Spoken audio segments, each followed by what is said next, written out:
Yo! Welcome to the Fantasy Boardroom. Let's get it, baby. Now, in case you do not follow or are not subscribed to Get Right Fantasy Network, we got to start off with this. We're going to skip all the welcomes. This is a very, very important announcement. If you missed it, if you did not tune in on Friday to our people over at Get Right Fantasy, your boy, Tycoon, is now officially Get Right. Let's go. Let's go. So pumped to be part of the team. So to start off the show, just want to extend my gratitude over to Anthony, Rasta, Classic Mike, Frank, and Dustin at Get Right. Really thrilled that they are having me as part of the team. Really, really hyped to be on the team.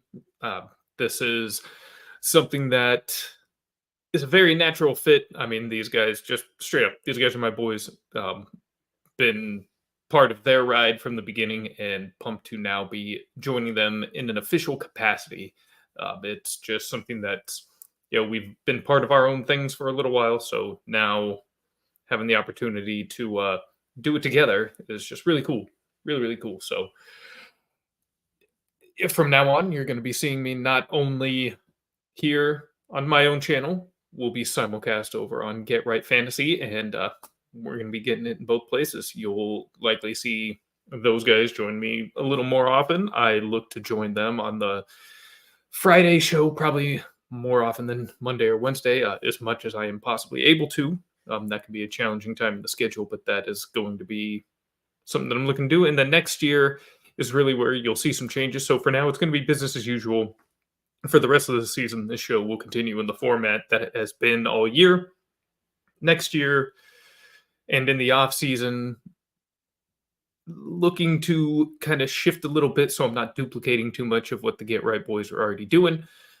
So I don't want to duplicate our shows, be doing too much start sits, just covering the same topic. So I'm going to shift a little bit more towards a Dynasty focus. The redraft will never go away on this show. It's the core of what we do here in fantasy, and so much of Dynasty, regardless of what some people like to think and how they like to play it, is still redraft based. So at least if you care about winning, not just collecting the best assets.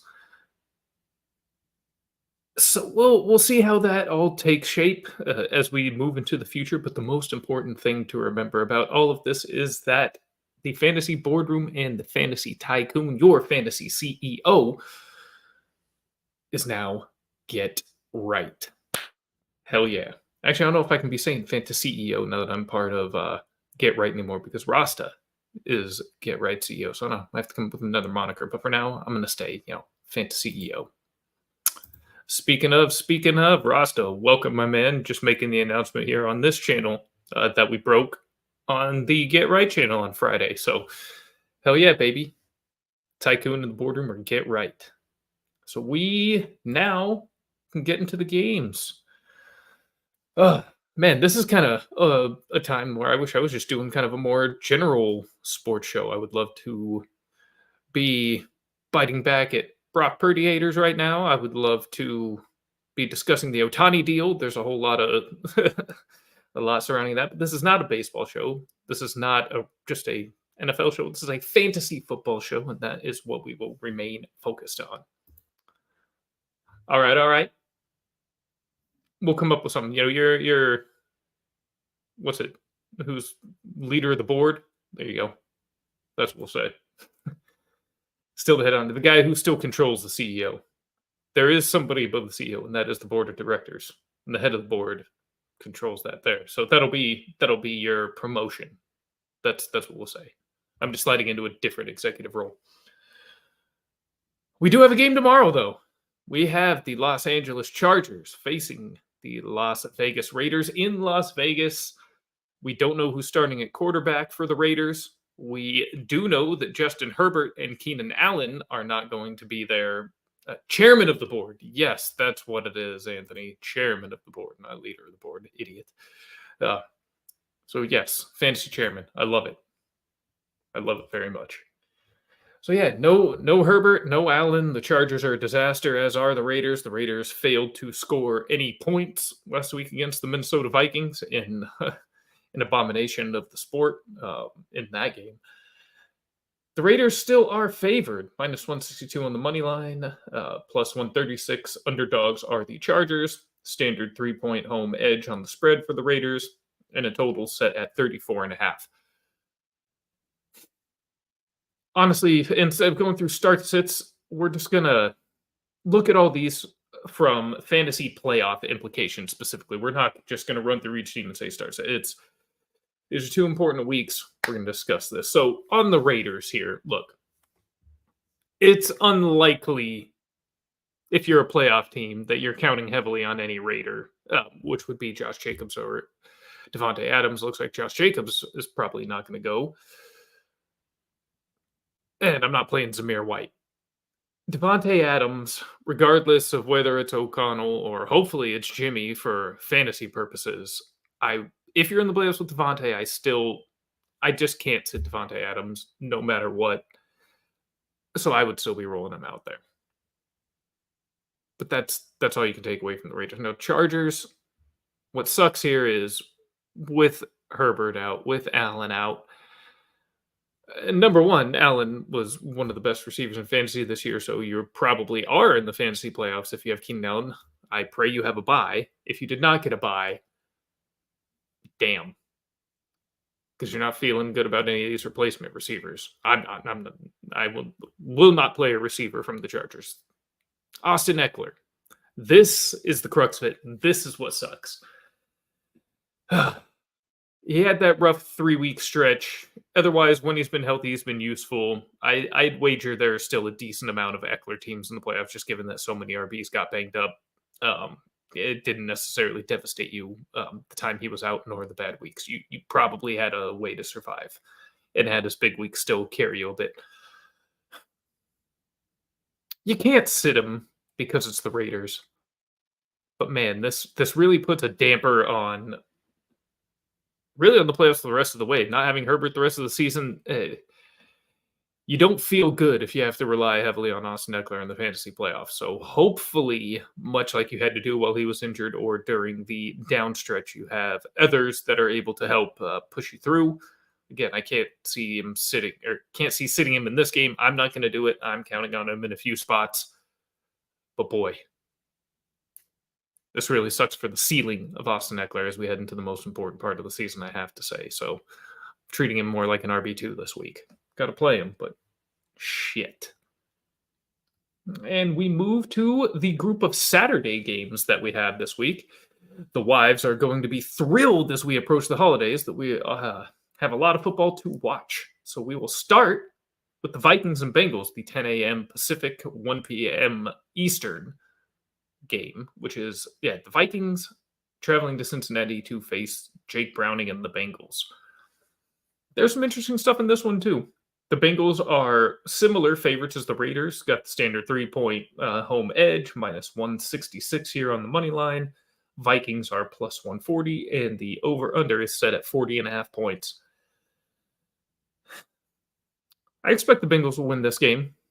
As a 49ers fan, I have seen the best and the worst of Nick Mullins, so I feel good about the Bengals. I like how Jake Browning has looked in the absence of Joe Burrow.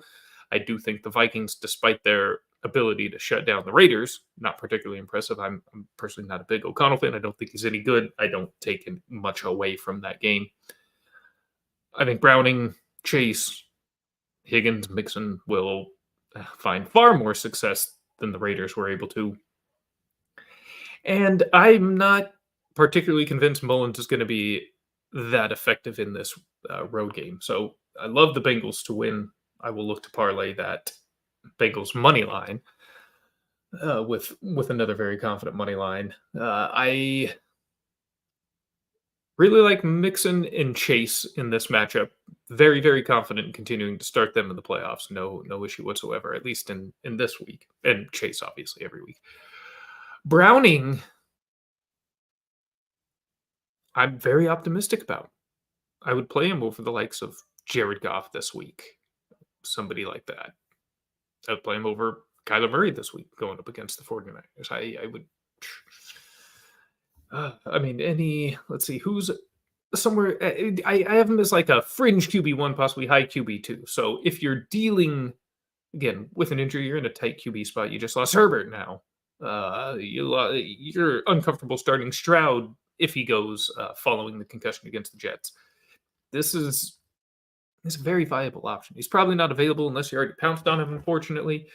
But it's a guy that you can, I think, feel good about taking a swing at. And again, not the first option, but if you're in a position of need at quarterback, this is probably the best potential option available for you. So I'd feel good about that. On the Vikings side, Jefferson says he's going to play. We'll have Justin Jefferson back after his brief appearance against the Raiders before he got thrown a literal hospital ball from Josh Dobbs. Again, you're never going to sit him either. Justin Jefferson will be in your lineup, so go ahead and play Justin Jefferson. I've seen a lot of Ty Chandler hype with the Madison injury. I'm staying away from either of them. I have no confidence in that backfield. No real interest in secondary wide receivers on the Vikings. I would not trust Addison or Osborne, especially with Jefferson back with Mullins under center. But the one person that I think Nick Mullins helps is TJ Hawkinson. If you recall, when George Kittle set the NFL single season receiving record for tight ends 4 years ago or so, it was Nick Mullins, baby. He's the one who fed him most of that season. He is going to look for his new George Kittle in TJ Hawkinson. So very exciting. I think you definitely get a boost to Hawk here moving forward. This is very good news for Hawk managers in the fantasy playoffs. Warrior Loft, what's up, bro? Welcome to the boardroom. I hope your teams are in the playoffs, as many of them as possible. Hope you got some buys. Hopefully this week is low stress for you. All right. Next game, the 1:30 Pacific, 4:30 Eastern showdown between Gardner Minshew and the Indianapolis Colts hosting Mitchapalooza, Mitch Trubisky, and the Pittsburgh Steelers. The Colts are minus 130 on the money line, only getting 1.5 at home, meaning on a neutral field, the Steelers, even with Mitch Trubisky, would be favored. Oh, wow. Wow. That's interesting.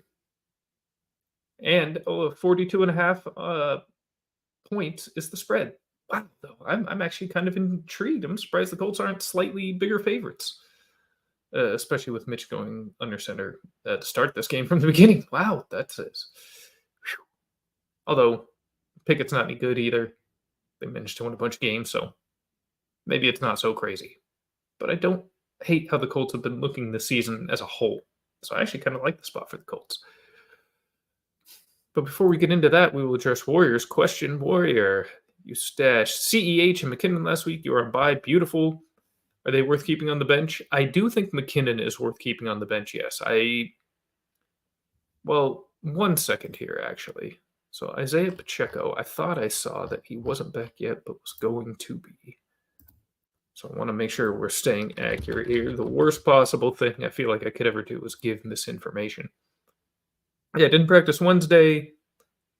Well, I mean, I anticipate that he's probably going to miss this week, but it looks like they're already discussing, when he's going to be back. So if I had to wager, he'll probably be back by the following week, in which case, obviously, zero interest in CH, and I think McKinnon may still have standalone value from there now that we are inching towards the end of the season. They've done largely what they've done last year and keeping him somewhat fresh. I haven't really used him too much, and they're really going to need him down this stretch run as they're fighting for seeding. So McKinnon is a guy I actually really want to be hanging on to regardless. With Pacheco out, do you think it would be good enough to be a decent low RB2 high flex options?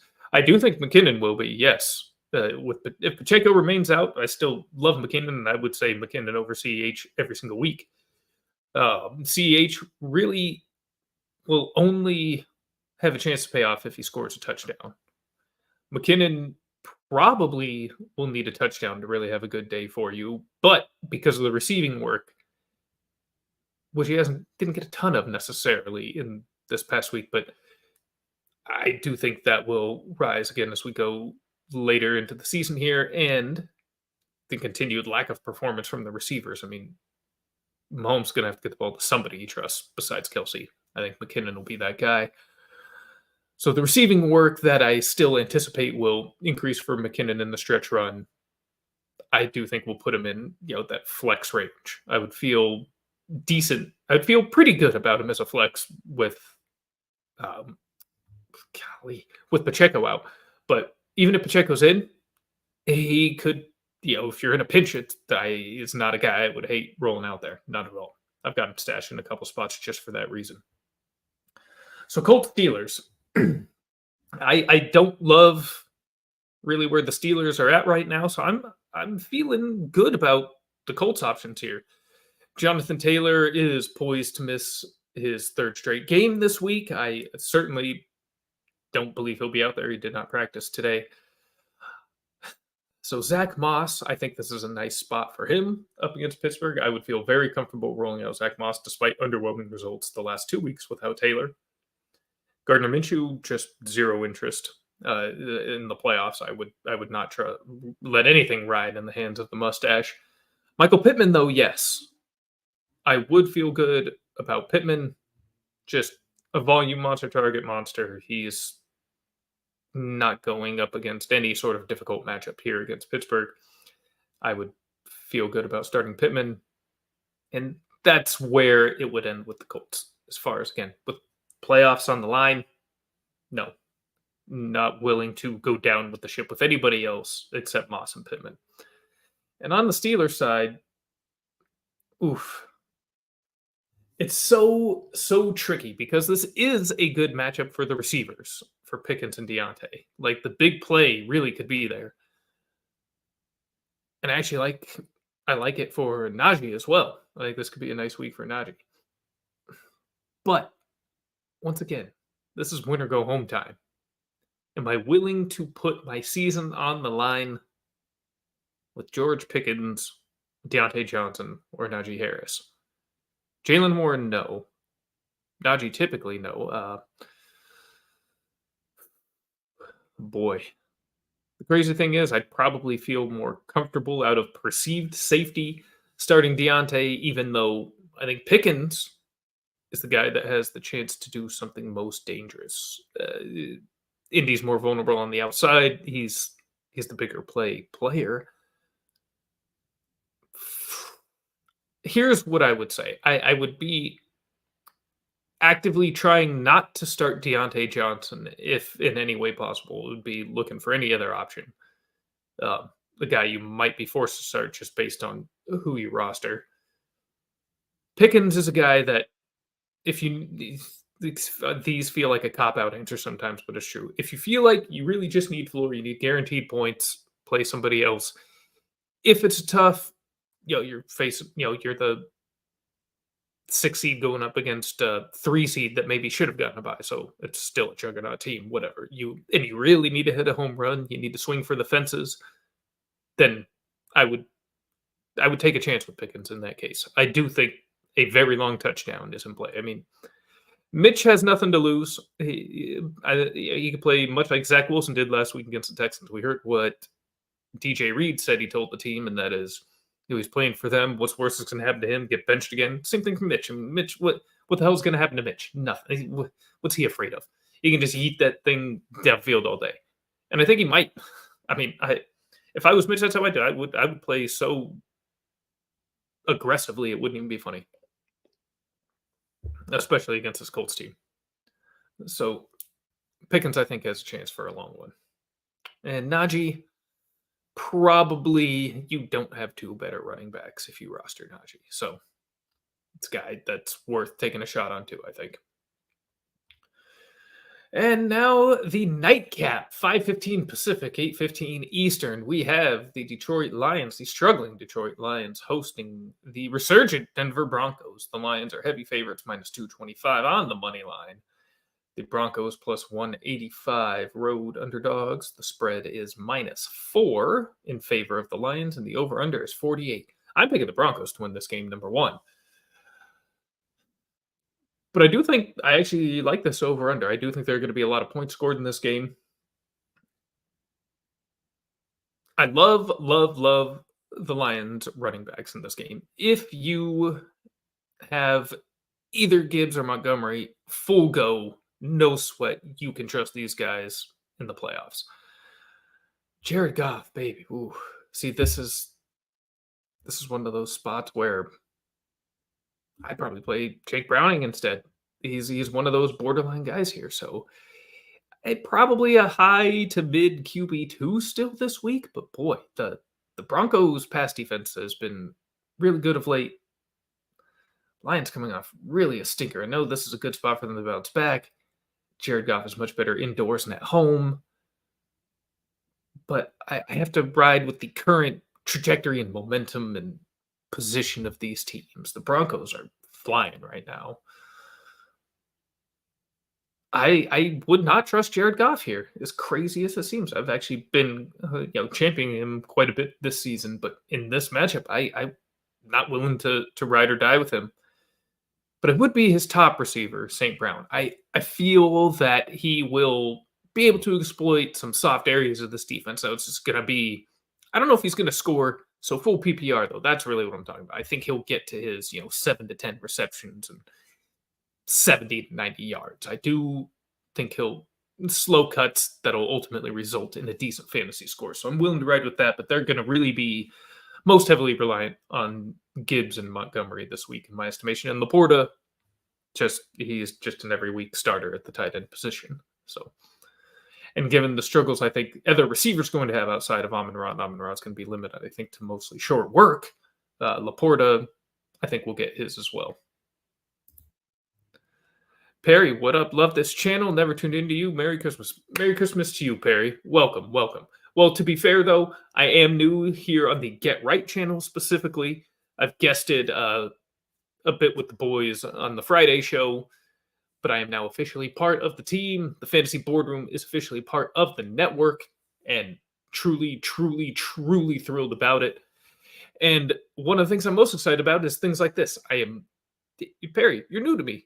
I'm new to you. This is awesome. Now we're connected. Hopefully, well, number one, I hope you're in the playoffs. I assume you are if you're sitting here still watching fantasy videos come week 15. So congratulations. Number two, hope I can help you a little bit. That's really what we're here to do, trying to help each other win those chips. That's what we're here for. Calvin Brown, let's go, baby. What's up, Calvin? Been a minute. Well, it's been a while since you caught an episode of me, I know.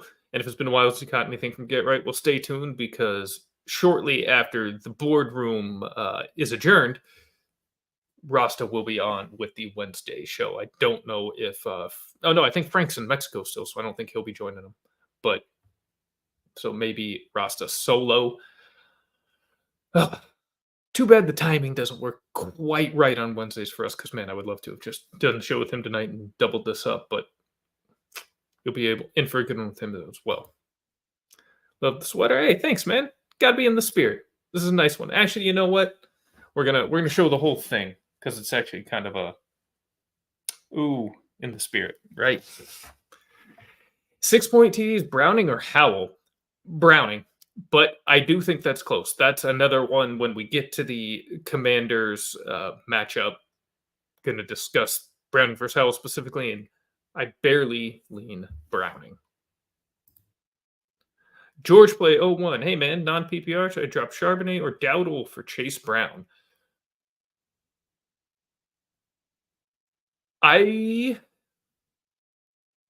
They're all kind of in the same bucket for me, with Walker being seemingly back to his role.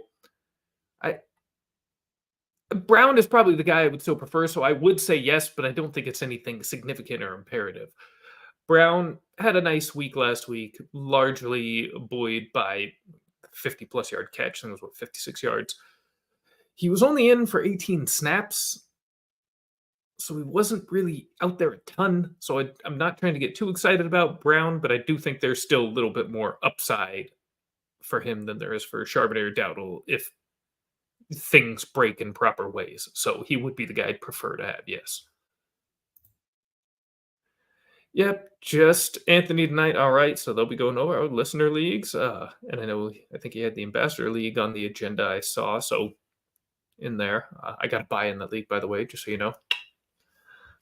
Hey, had to throw it in there. So it'll be a good show. I'll be checking in and out, Anthony. Don't worry. Yeah, we'll get there on Wednesdays, hopefully. That would be nice. Perry, heavy RB team. Allen went down. Stuck with no Brown, Quentin Johnson, or pick up Demario Douglas. Is this for this week specifically, or are you talking about for the rest of the playoffs? If we're talking about this week alone, I would probably be looking for Demario Douglas, but still for the rest of the way, Noah Brown is. Actually, no, Demario, I think. Hopefully, you don't have to rely past this week, though. Hopefully, Allen will only be out this week, and Easton can feed him again starting next week. This week, full PPR. Yeah, if it's just this week, Demario is what I'm talking about. GZ in the house. I'm late mates and eat chimichanga stuff. What's funny, that's almost what I had for dinner, but went another route. So, yeah. But welcome aboard, man. Welcome aboard. We'll be seeing more of me. All right, let's get back to this game. So we went over the Lions. Gibbs and Monty are the guys. St. Brown also will be solid in this game. I would not rely on Goff here in the playoffs. Broncos side, this Detroit defense has been really vulnerable. I love Javonte Williams in this matchup. Cortland Sutton is a guy that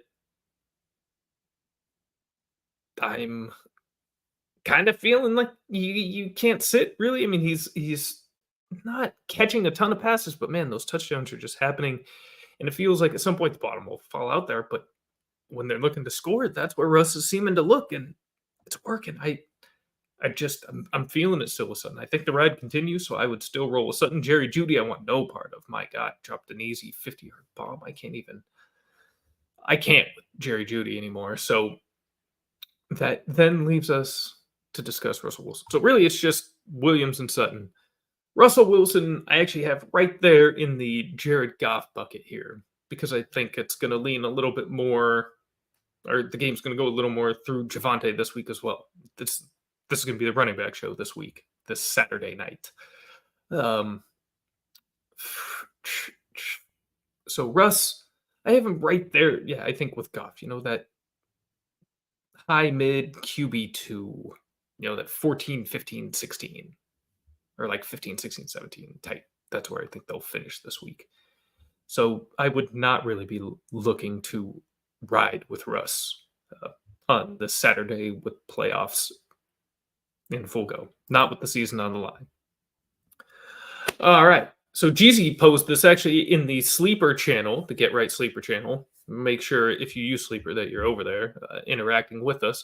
Start 2, Sam Howell at Rams, Jordan Love at Bucks, Tua versus Jets, Baker at Packers. So right off the bat, not starting Tua against the Jets. The Jets are at worst the second best defense in football. Tyreek is not at 100%. That's not something I'm trusting in this situation. Where I think I'm riding here, Sam Howell at the Rams, I like a bit, actually. So it goes down, that one's the for sure for me out of this group. The two is the no way for me in this group. So it's down to Jordan Love or Baker facing each other this week. Baker on the road in Lambeau or Jordan Love at home facing this Bucks defense. And, well, water bottle here says Baker easy. I, unfortunately, got to go the other way here. The Packers' defensive strength is their pass defense, so I think they're gonna. Well, see, it's hard to say that because the Buccaneers are terrible at running the ball, but what the Packers do well on defense is defend the pass. The Bucks really don't do anything strong on defense currently. I think this is a good spot for Jordan Love, who has been up and down. He was kind of down last week, so it only seems natural he's going to be a little back on the rise. That's not really part of the analysis. Relax. Yeah. But I think at home versus the Bucks, coming off that loss when they're still fighting here for their playoff lives, I think this is a spot for Love to outperform him in fantasy. The Buccaneers could very well still win this game, But for fantasy purposes, I think that Jordan Love will be the one to come out on top. So for me, it's Howell and Love. I actually think they should. I need to go through the schedules of the rest of the NFC South contenders here, but it wouldn't surprise me at all. I think the Buccaneers are the best team out of the Bucks, Falcons, and Saints. The Falcons would be if they had a quarterback. So, I mean, I think they should, for whatever that's worth. I somewhat agree with you there, water bottle. And then sit one, Kyle Pitts at Panthers, Jaden Reed versus Bucks, George Pickens at Colts. I think Pitts is the guy that I would sit. Largely on the premise of not starting a tight end in the flex, especially one that has not shown real consistency. I understand it's a great matchup. Had a nice touchdown catch last week, but still only 3 catches. Pickens is also very, I don't know if you were in here yet, GZ, when I was discussing that game, but Pickens, my thoughts on him this week is, if you need to hit a home run, he's a guy that I would be willing to roll the dice on. If you're really more on the need for floor, I would pass, because you're not going to get any guaranteed points out of Pickens. But in this case, with the other option being Kyle Pitts, I mean, there's no guarantee you're going to get much out of him either. I'm optimistic. I actually like Pitts this week, but I don't know that I like him as a flex. So if you can afford to take the home run swing and withstand it if you miss, or you have to hit a home run in order to go, then Pickens would be the guy. And yeah, I mean, I think that's the way I have to go. Reed and Pickens. I would have to sit Pitts. Reed for sure for me. They're manufacturing touches for him. I like the matchup first. First Tampa. Dave Winfield is Bucks D right now. Yeah, basically. All right, so now we get into the main slate here on Sunday. We have the soon-to-be Bill Belichick-less New England Patriots hosting the Kansas City Chiefs, the angry Chiefs. Oh no, they called a penalty on us that we actually committed. The Patriots are heavy home underdogs, plus 275. Chiefs are minus 345, overwhelming favorites. 7.5 point favorites on the spread. Over-under is 37. I expect the Chiefs to absolutely smash the Patriots in this game, frankly. I think they're going to be very angry. Mahomes in this kind of pissed off state, regardless of the lack of receiving talent around him, I expect him to come out just guns blazing. Just Andy Reid's going to come out with some exotic stuff to start the game. I think they're going to coast. The Chiefs' running defense, though, has dipped in recent weeks. It's crazy. I said I would stay away from Zeke last week, just out of sheer disgust for the offense as a whole. I really didn't want any pieces of this offense. But he's probably still going to largely be the offense here. So, again, playoff situation. Would I trust Zeke here? Yes. Yes, I would. I think he'll be a top 24 back this week. Again, probably notably higher. I haven't gone through or made specific rankings yet for the week, but Zeke is a guy I think you can count on here in this spot, because he's also involved through the air, and Zappy will check down to him significantly. We've got some questions. I see you, Dylan. Don't worry. As soon as I get through Patriots Chiefs here, we'll hit those questions. So Patriots, Zeke is the only guy I'd be okay with here in the playoffs. And you're probably not counting on any other guys if you're in a playoff position anyways from the Patriots, so it's not much to worry about. Demario Douglas, I know that we just talked about. Oh my gosh. Was it Perry that we were talking about? Yeah, Perry. So Demario Douglas in a pinch, it's not a bad desperation play, depending on the team need. In your case, I think that was the right call. And then on the Chiefs side, truly the only ones you can really trust, Mahomes and Kelsey. And maybe not even really Mahomes, except this revenge spot, in a sense. I'm still riding. I mean, it's Patrick Mahomes. Problem is, actually, for what you had to invest to draft Patrick Mahomes, a good chance he was a big reason you may not have made the playoffs. But if you have him, you're obviously playing him. Same with Kelsey. The running backs. No. Between CEH and McKinnon, I would play McKinnon, but I would still be looking for a different option this week. Just trust Mahomes and his guys to do their thing. Oh no, that's a fair point. That's a fair point. Rice has been. You are right. Thank you, Rasta. Very correct. But even still, that's a. I mean, everything's team specific depending on what the options are that are available. Rice has been on the rise. I hope you still have better receiving options than Rice, though, for the playoffs. Flex play you can play, but hopefully you have something better. All right, so we'll get to Dylan's questions before we jump into Jets and Dolphins. What up, man? What up, Dylan? Happy to have you here, my man. Made the playoffs. Tough opponent this week, though. They all are in the playoffs. Need the potential boom week. Got a bunch of starting questions. Pre-warning, all full PPR. Let's dive in. Number one. Likely at Jax or McBride versus SF. Likely for me. I think as hot as McBride has been, going up against Fred Warner is a tough task for any tight end to succeed against. Likely should have plenty of opportunity there against Jacksonville. So likely is the clear answer for me. Number two, start 2 RBs, 2 wide receivers, and 1 flex. So the options here at running back are James Cook versus Dallas, Joe Mixon versus Minnesota, Tony Pollard versus Buffalo, Tajay Spears versus Houston. Out of those 3, Mixon for sure, no doubt there.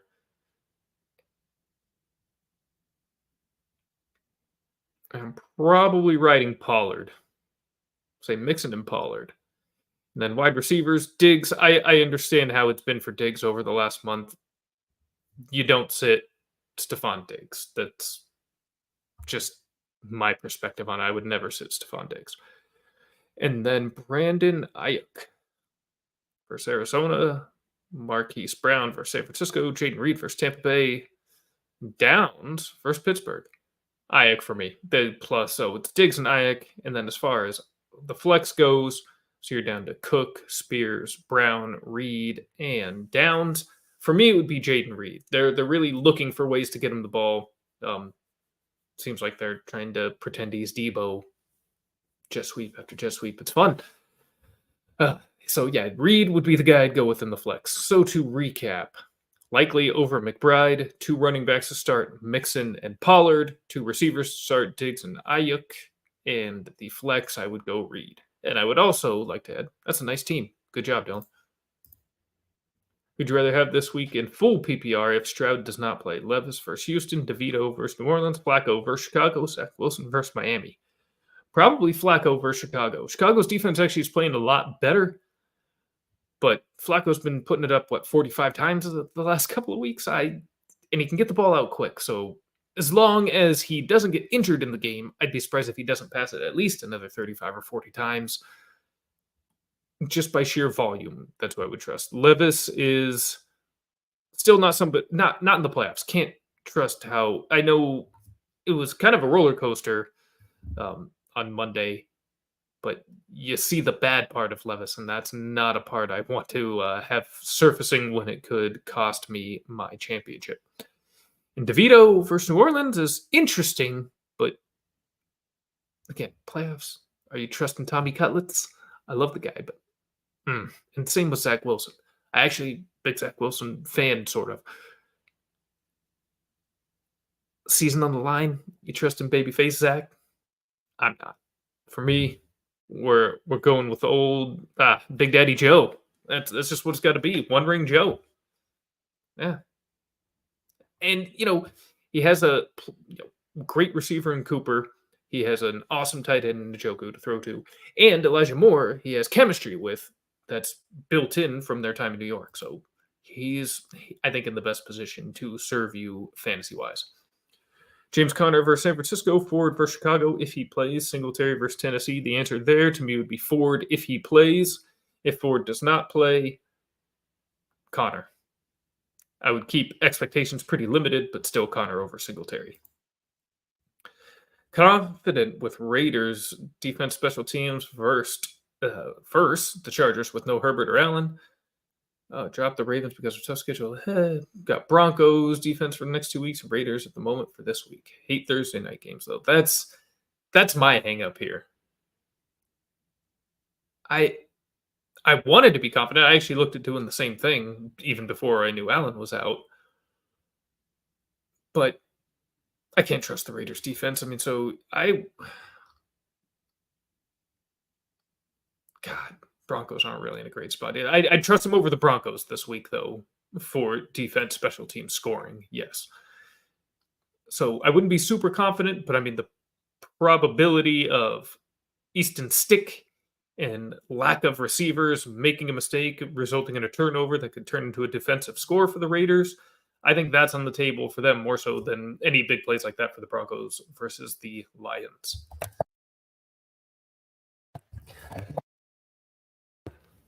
And then let's see, I could pick Ravens back up for a week. Nah, Raven.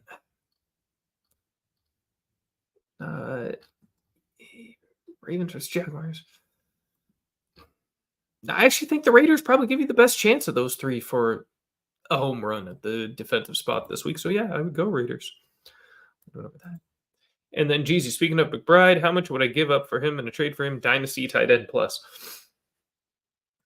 I'm treating him as a top 8 dynasty tight end at this point. I tend to not be very aggressive in tight end trades though, until they really have sustained time at the top, or if we had somebody like Pitts early on, with the absurd hype.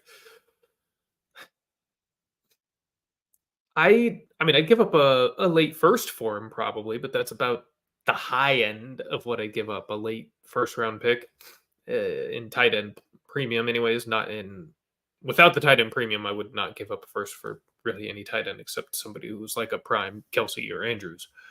So it's just not a position I can invest too heavily in.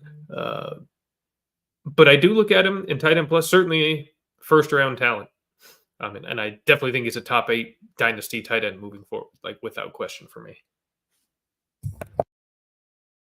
All right, so we got our next game. And speaking of Zach Wilson, they are facing the Miami Dolphins in Miami. Miami is a minus 425 favorite on the money line. Jets are plus 330 underdogs. Man. Tyreek's injury is going to be just a season wrecker for a lot of us. Really, really sucks about Tyreek Hill. And it makes it hard to trust Tua. I don't trust Tua whatsoever this week. I'm even a bit muted here on, and the over-under is 37 in that game. Very muted even on the rushers. The Jets are a tremendous defense. I would still start Mostert,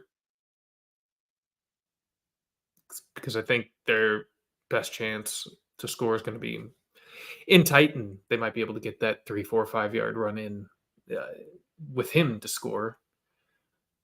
And Hill, if he goes, I mean, you're not going to sit Tyreek Hill, but damn, you have a little bit of concern.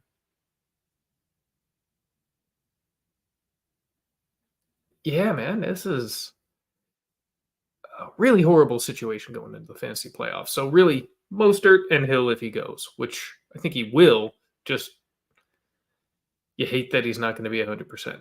And on the Jet side, with Wilson reinserted and against a team like the Dolphins, not a plus defense, very comfortable starting Brees and Garrett Wilson, and that's it. And even with the playoffs on the line, those are guys, again, as long as there's a quarterback who can actually play the position back there, they're guys I'm comfortable starting virtually any week. Now we move to the Big Easy. The New Orleans Saints host Tommy Cutlets and the New York Giants. Minus 250 favorites. The Saints are on the money line. Plus 205 dogs for the Giants.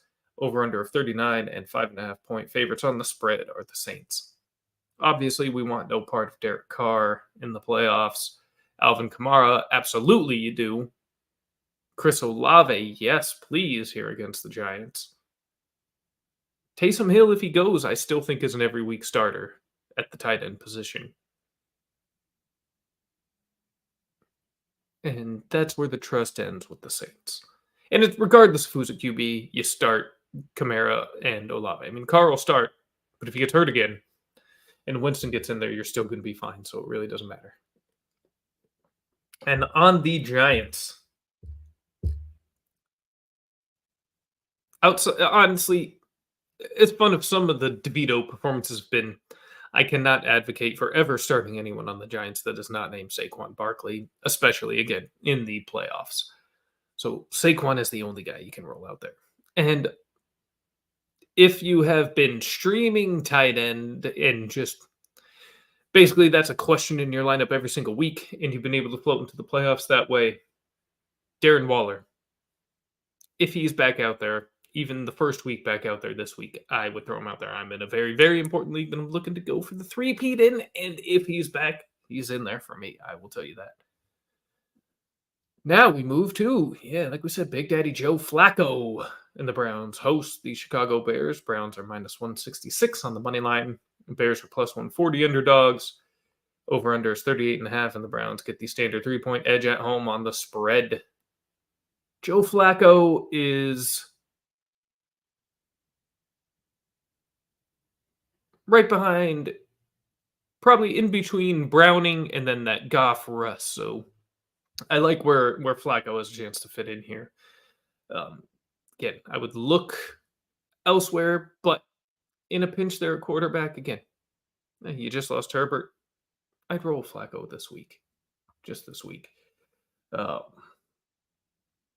Jerome Ford, once he'll be an RB2, so just he's a floor play. Maybe you have other, use a waiver pickup at the beginning of the year, so you might have other better running backs to begin with, and hopefully you do, but you can certainly do worse. He's still startable, just hopefully you have somebody better. And I would start Amari Cooper this week. Absolutely. I think he got 4 deep targets from Joe Flacco last week. I like his chances to come down with those against this Bears defense this week, especially at home. And we also historically know Cooper's home and road splits. And Elijah Moore in PPR as a desperation flex might be okay. Wouldn't really be too thrilled about it, but at least it's another safety blanket there for Joe. And David Njoku is a guy who I think has worked his way into pretty much every week conversation positioning in there at the tight end position. So Flacco, if you have lost a QB and need to plug somebody in, yes.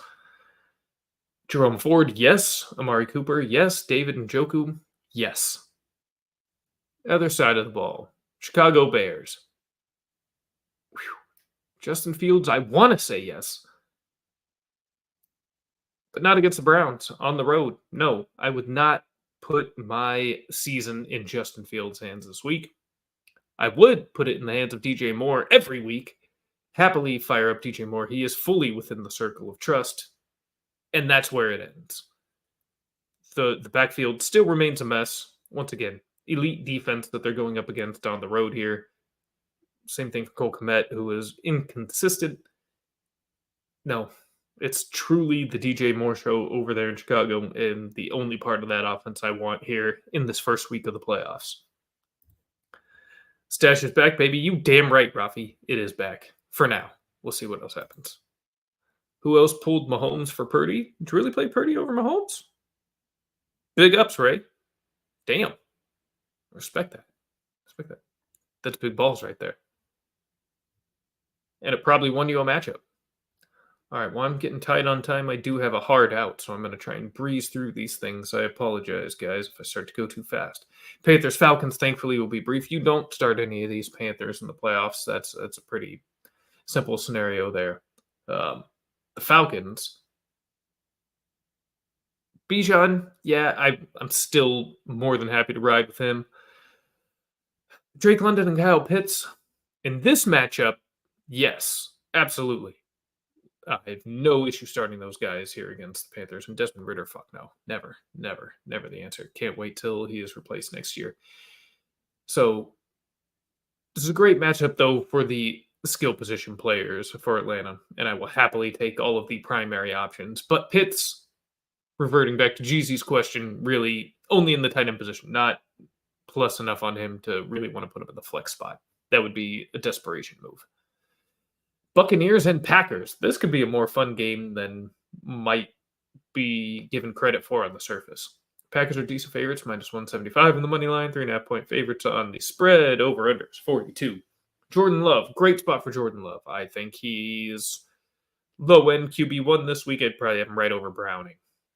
The backfield, no. I mean, something that could go well, but no real interest. I do have interest in Romeo Dubs and in Jaden Reed this week. Christian Watson, not so much. So, what's aggressive, Jeezy? Fill me in. You think Love as above Jake Browning right there as a low end QB1, like QB12, maybe QB13? You think that's too much for Jordan Love this week? I don't. Anyways, back to the Packers. So I love Love this week. I love Dubs this week. And I love Reed this week. Christian Watson is just too boom or bust, not the risk I am trying to take, if he's even out there this week. It's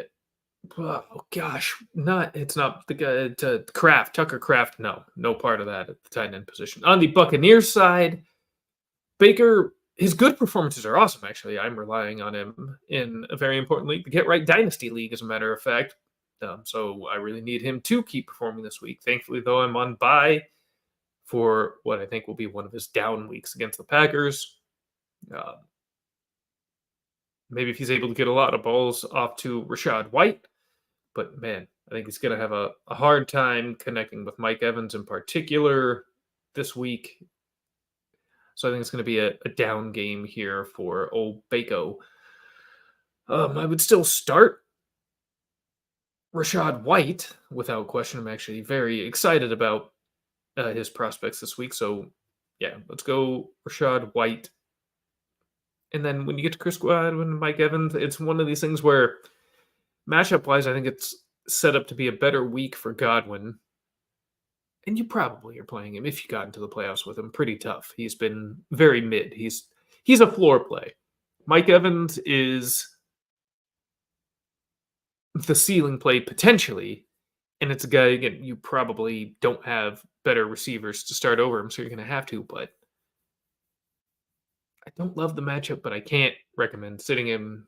Hopefully, if you do have to play him, you have another potential ceiling play that you're able to insert into the lineup should Mike Evans falter. And that's where I stand with that. Bijan, Ford, Connor, Javonte, full PPR pick 2. Bijan and Javonte for me, no hesitation. Oh, you were talking. Gotcha. Mr. Irrelevant over the MVP is in play. 100%. 100%. And in that matchup, I even as a 49ers fan, as great as Purdy's been doing, and even fantasy-wise, been tremendous.